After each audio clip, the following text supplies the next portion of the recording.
There are secrets that shield you, and then there are those that can destroy you. Not because you intended harm, not because you were reckless, but because you put your trust in the wrong hands at the worst possible moment.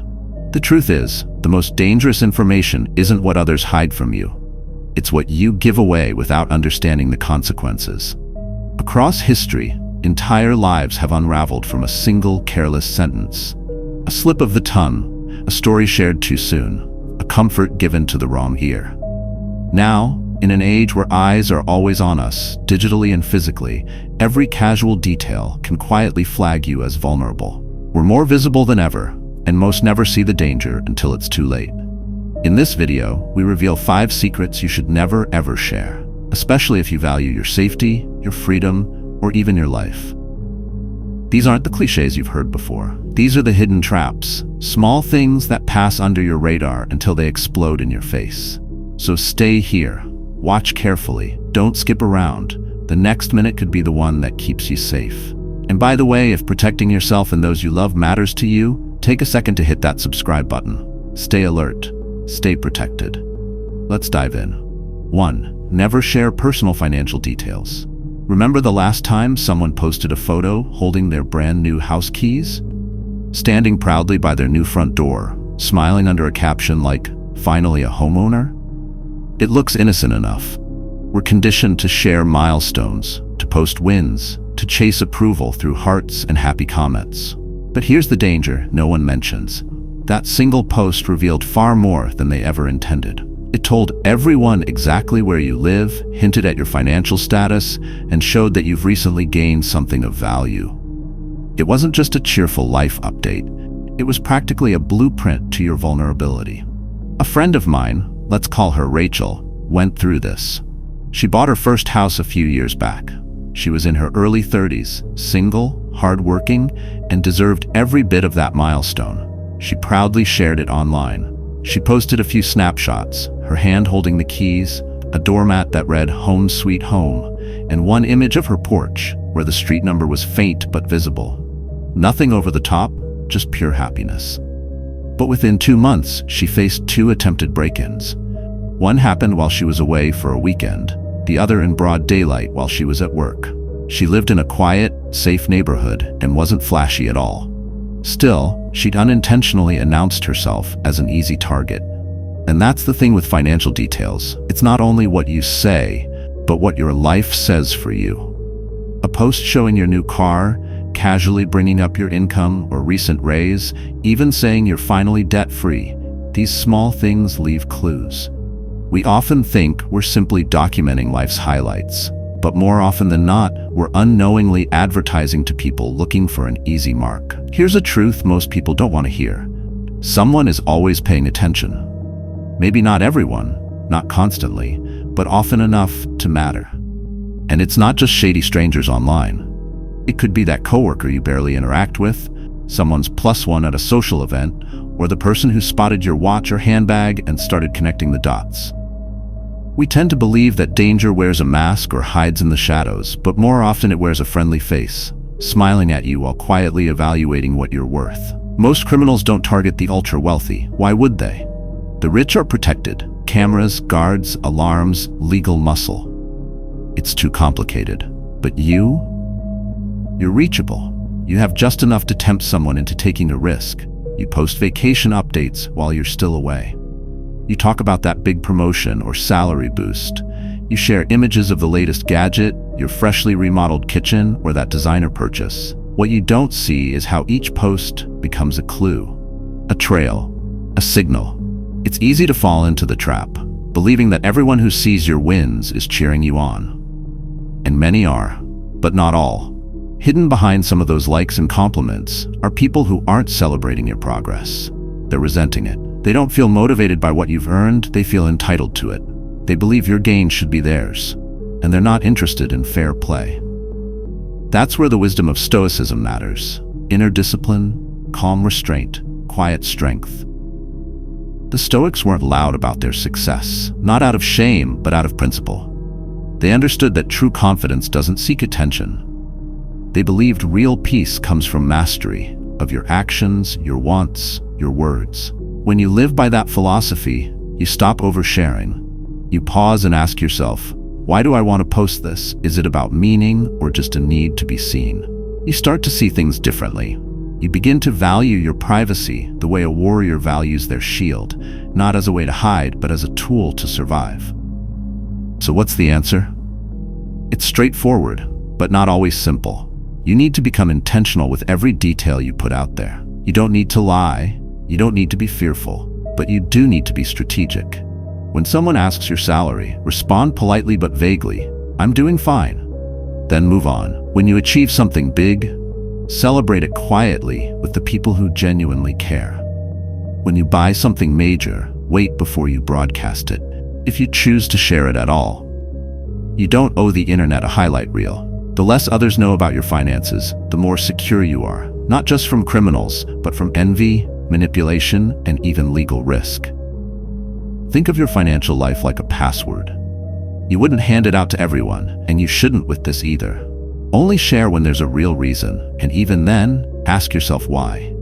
Because in the end, survival often comes down to a simple decision: what to keep private and what to let slip.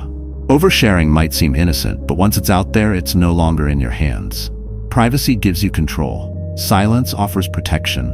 And discretion? That's your quiet armor. Use it well. 2. Never reveal your location or travel plans. Have you ever felt that cold, sinking feeling when someone knows where you are and they shouldn't? It's a chill that creeps up your spine and lingers long after. In a world where sharing everything is second nature, most people don't realize the silent threats they've welcomed. We snap airport selfies, check into brunch spots, and tag our exact locations without a second thought. We believe we're just capturing memories, but in reality, we're handing over our most sensitive detail, where we are. And in the wrong hands, that detail becomes a tool for harm. A while back, I knew a woman named Maya. She was newly engaged, glowing with happiness, and loved curating her life online. One weekend, her fiancé planned a surprise getaway to Lake Tahoe. She documented every moment: the road trip, the cozy cabin, the snowy landscapes. On the second day, she posted a picture of them in the woods, smiling beneath a caption that read, "No cell service, no worries." But there was a reason to worry. Someone from her past, an old acquaintance she distanced herself from after a disturbing encounter, had been quietly following her online. He watched each post as it went live. He figured out where she was, but more importantly, he figured out where she wasn't, at home. While she was enjoying the mountains, someone entered her Sacramento apartment. No broken windows, no kicked-in doors, just eerie precision. This wasn't about valuables. It wasn't just a robbery. It was about a feeling, the feeling of access, of power, of crossing a boundary Maya didn't even know she'd left open. She didn't invite him in. That's what made it terrifying. And that's what most people don't understand. Not every threat is about stealing your stuff. Some are about control, fixation, or revenge. And when you share your location online, you're essentially drawing a map for those exact intentions. This isn't fear-mongering. It's simply recognizing a pattern we've stopped questioning. We've made it normal to announce our whereabouts, assuming only those who care about us are listening. But in reality, anyone can tune in. Platforms don't screen your followers. That guy you bumped into once, the coworker you haven't seen in years, even the faceless profile that's been silently liking everything, they could be tracking your life more closely than you know. And research backs it up. More than 78% of burglars admit to using social media to pick their victims. They don't need to wonder if you're away. You told them. You posted the clues. And it's not just about your home. It's about your patterns. That 6 a.m. jog, your weekly Wednesday yoga class, the peaceful night walks you take when the streets are quiet, all of it adds up to a blueprint. And if someone decides to find you, they won't need to ask a single question. They'll just watch. Now let's shift for a moment. Why are we so eager to tell the world where we are while we're still there? Much of it comes down to one word: approval. We all want to feel seen, connected, part of something bigger. We want our lives to matter in the eyes of others. But that desire to be noticed can easily turn into a vulnerability. Stoic philosophy reminds us to focus on what's within our control and release what isn't. Your security falls into the first category. but only if you quit handing over your movements like an open invitation. The Stoics didn't chase applause. They found fulfillment in the moment, not in the validation of others. That's the mindset we need to embrace today. A Stoic life teaches us that the most meaningful moments are often the ones kept to ourselves. You learn to wait. You begin guarding your joy instead of broadcasting it. You realize that your safety, your quiet, your strength, these are worth more than a quick hit of approval or digital applause. And then you start asking the real questions. What am I hoping to get by sharing this? Who's really watching? What happens if someone I never intended sees this? That kind of introspection becomes a powerful defense mechanism. It makes you less obvious, harder to read, and more difficult to exploit. So what's the move? Delay your posts. Show the vacation highlights once you're safely home. Mention that restaurant after the fact. Keep your daily patterns private and reserved only for trusted circles.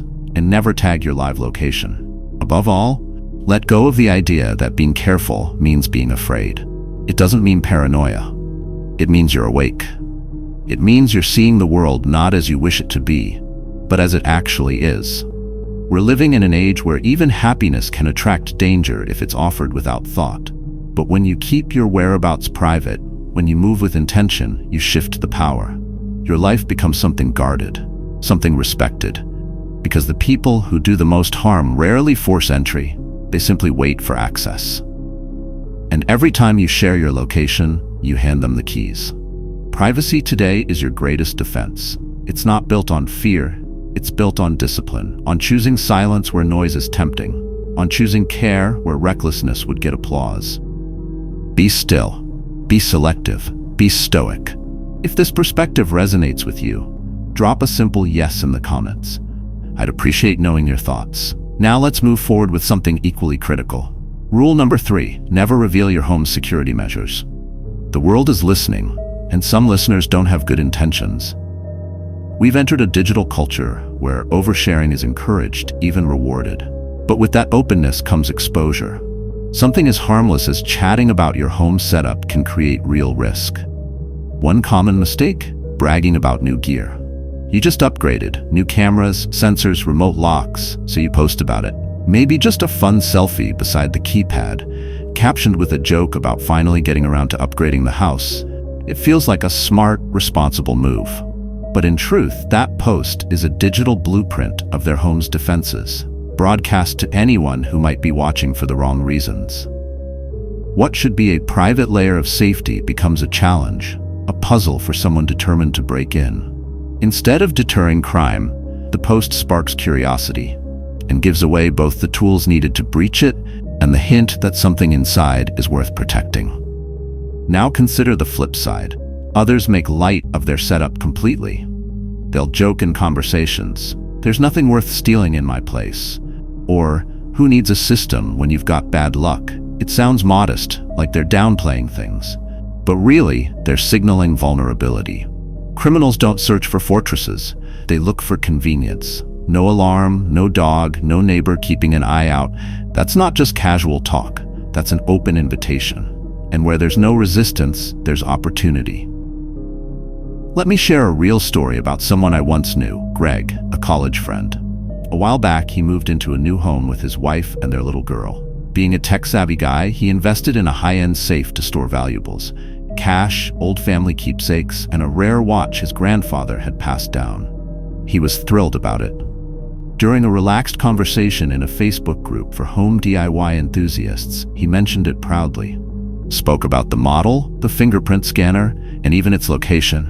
Hidden in the back of his closet, right behind the suits. Like something out of a Bond film. He laughed it off. It wasn't meant to show off. He was just genuinely excited. But a few weeks later, his home was broken into while he and his family were away. Nothing else was disturbed. No TV, no laptop, just the safe, gone. It doesn't take a criminal mastermind to figure out what happened. It only takes someone observant enough to watch, listen, and act on the information that's been shared. And that's the lesson many overlook. Not all criminals are hasty. Some are patient, methodical. They study patterns, habits, and the personal details that people offer up, whether online or face-to-face. Greg's mistake wasn't in buying the safe, It was in talking about it in a forum where strangers could hear. We do this more often than we think. We casually post about our latest home improvement projects, showing off kitchen upgrades and mentioning how the bedrooms are tucked away in the back of the house, far from the street. We laugh with coworkers about hiding valuable items, like grandma's old jewelry in the nightstand. We casually share that the gun is under the bed for safety. It feels like harmless conversation, a way to connect and bond. But what we're actually doing is providing a playbook, a roadmap that could give someone the reason, the method, and the opportunity to take advantage of us. Psychologically, it comes from a need for validation. We want to feel secure, as if our precautions prove we're doing things right. But true safety is not about showing off. It's about keeping it private. Stoicism teaches us this time and again. Epictetus once said, "Be silent for the most part, or if you speak, say only what is necessary and in few words." This isn't just about what you say. It's about control, discretion, and holding back what doesn't need to be shared. Living stoically means understanding that external validation, praise, envy, or curiosity are not true markers of success. Sharing details about your security systems, your possessions, or your weapons doesn't make you more intelligent or safer. It makes you exposed. The Stoics taught that true strength is silent. Real power lies in what you choose not to reveal. A fortress isn't strong because everyone sees its defenses. It's strong because no one can figure them out. So, how do you discuss your home without putting it at risk? The answer is simple. You don't, unless it's absolutely necessary. If you must talk about security, keep it vague. "I'm covered" is sufficient. When asked about your valuables, redirect the conversation or provide a general answer. If discussing renovations or the layout of your home, share the finished result, not the floor plan. Learn to distinguish between what feels good to share and what's smart to share. Because once the wrong person knows what you own, how you protect it, and where it's stored, you've lost the upper hand. You've handed it over. And in a world where information spreads faster than consequences, that transfer of power can be catastrophic. Your home should feel like a fortress, not a stage. Keep your defenses quiet. Keep your belongings sacred.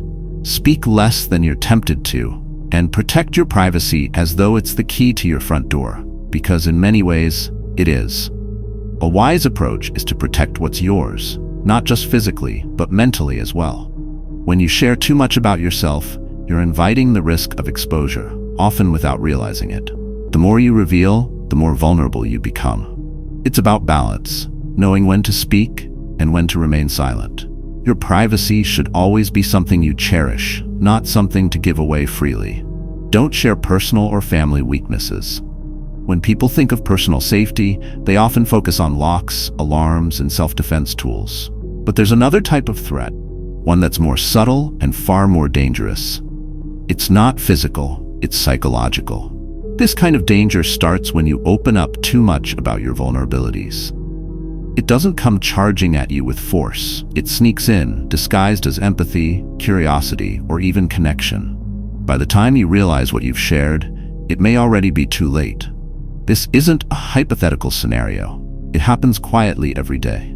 I remember a story about Jordan, a kind-hearted man in his 50s who had just completed chemotherapy. He was open about his experience, sharing it with his local community group in hopes of providing inspiration and garnering support. People praised his bravery, but among the admirers were eyes that didn't see courage. They saw weakness, an opportunity. Jordan lived alone, and he was often too tired to do much after his treatments. One day, someone used that information to break into his home while he was sleeping, heavily medicated. He never saw the intruder.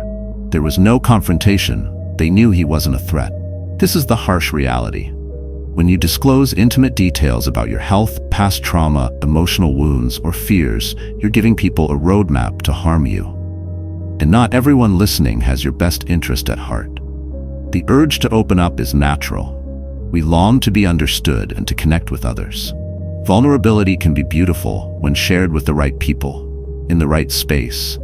But many of us have been conditioned to overshare, revealing parts of ourselves without caution, often in public forums that were never designed for such personal truths. Whether it's a comment on Facebook, a casual remark at a social gathering, or a confessional video on TikTok, we are exposing details of our lives that should be safeguarded.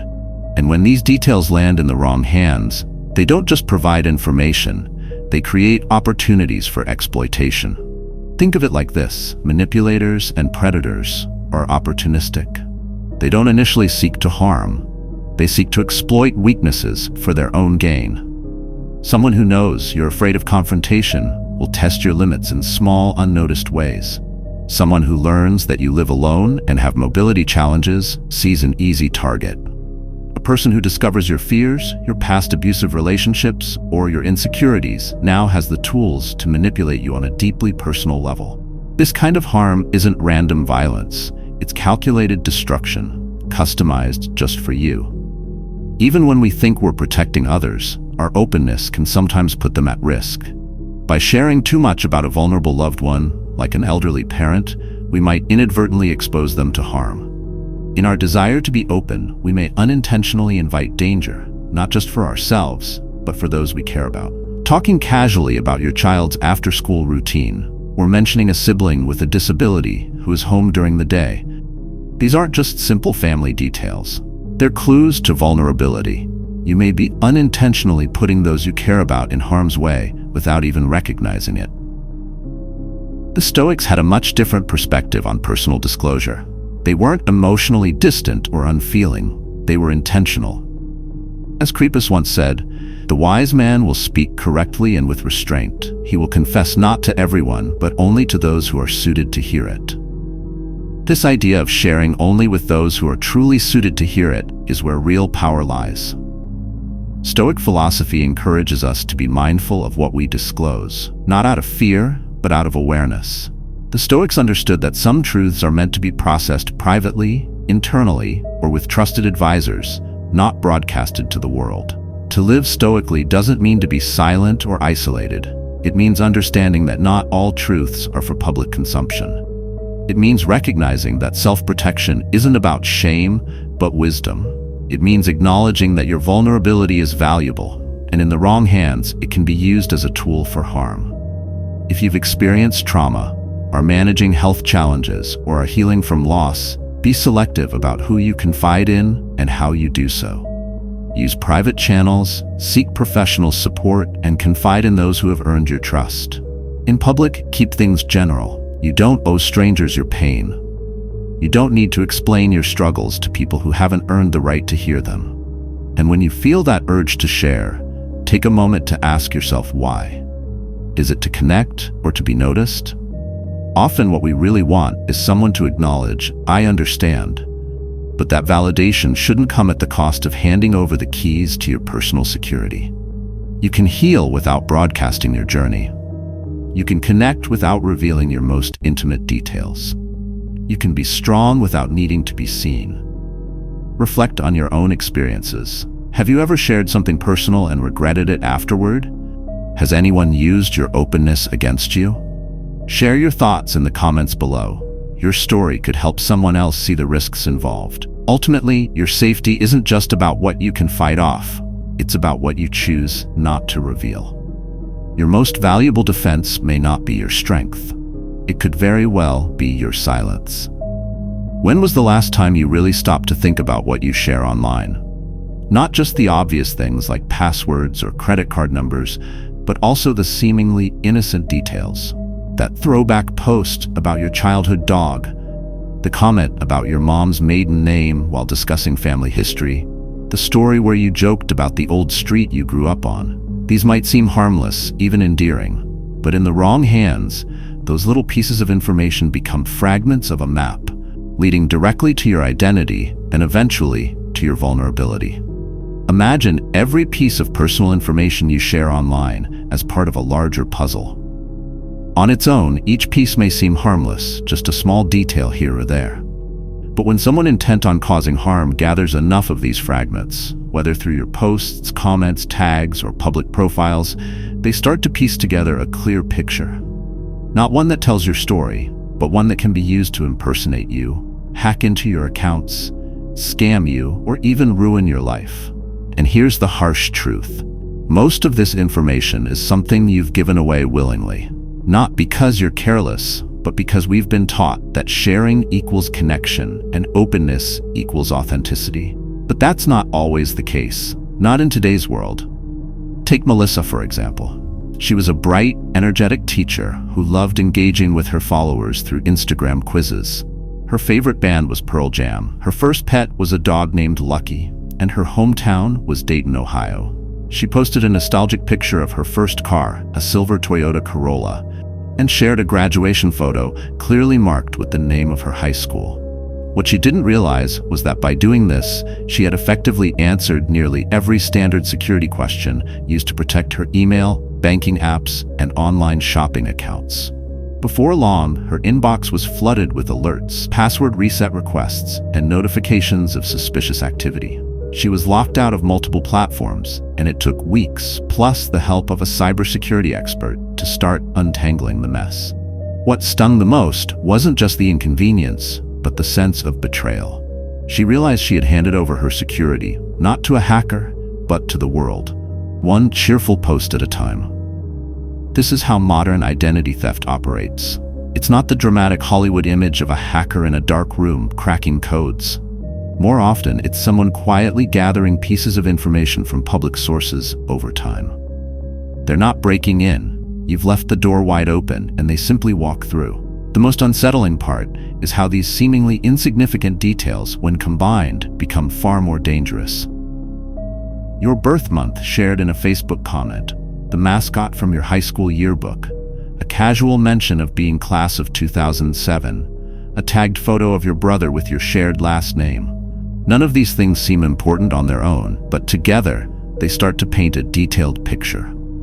They reveal your age, where you were born, your family connections, and sometimes even allow the reconstruction of partial social security numbers or the creation of convincing phishing attacks. Once they know where you bank or what apps you use, they don't need to guess.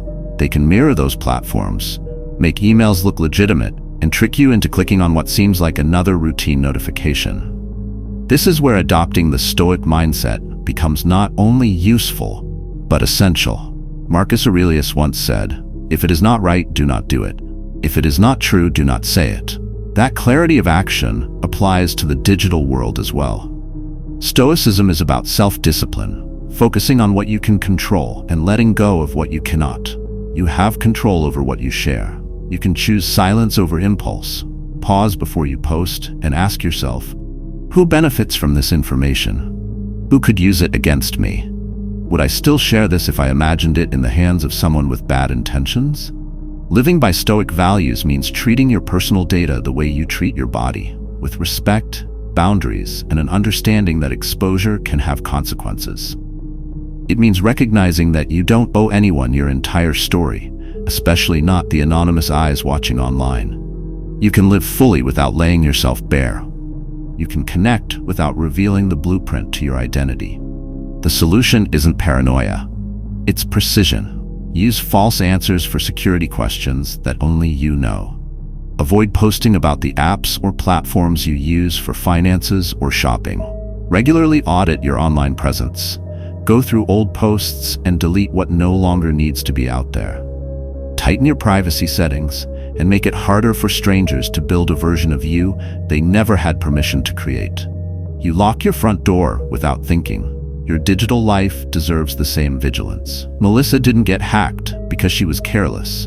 She got hacked because she trusted a system that rewards oversharing and punishes discretion. But we can break that system by choosing silence when it counts, by protecting those small truths that may seem insignificant until it's too late. What about you?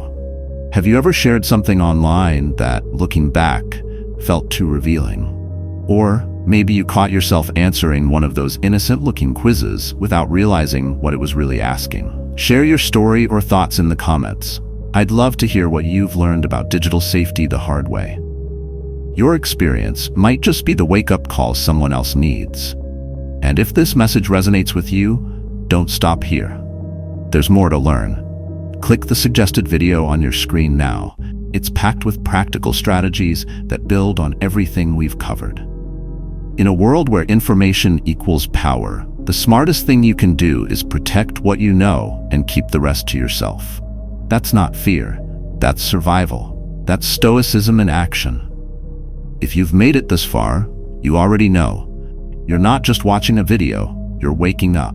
These 5 secrets aren't random tips. They're your personal firewall in a world that's always watching, listening, and waiting for you to slip up. You don't need to live in fear, but you do need to live smart. Protecting your life starts with protecting your information. So here's your next move. Hit that subscribe button. Stay close, stay aware. I'll keep showing you what others overlook, and if this opened your eyes, share it.